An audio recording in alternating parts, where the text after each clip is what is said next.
This season, Elon's marching band isn't marching. COVID safety guidelines require students to stand 18 feet apart and stay stationary during practice.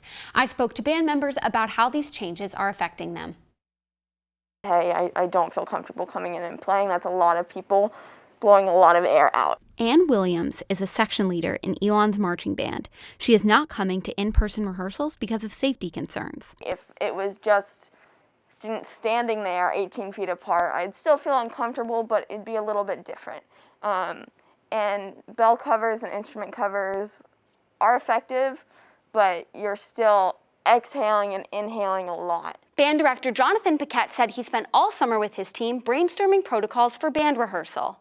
Instead of finding all 68 members of band practicing in a room like this one, now everyone practices outside in their sectionals, which sophomore Ben Hawkins says helps and hurts the group. There's its own benefit for that because you get to work on individual things, but when you're in your own section, you can't hear how you fit into the bigger picture. No instruments are shared, and each student has an assigned position on the field where they must stay for the entirety of practice. Bell covers are required for all instruments, and all students must wear neck gaiters during practice. We're trying to make sure that our students are safe.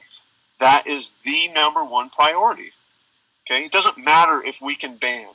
If we can't band safely, we shouldn't be banding. Hawkins feels safe at practice, but is finding it harder to connect with his bandmates. It doesn't necessarily strain the relationships, but I mean, it does make it a little bit more difficult to socialize the way you normally would. Paquette is determined to keep the band together even though there aren't events to play for yet. That's where that risk-reward assessment comes in. Is it worth the risk?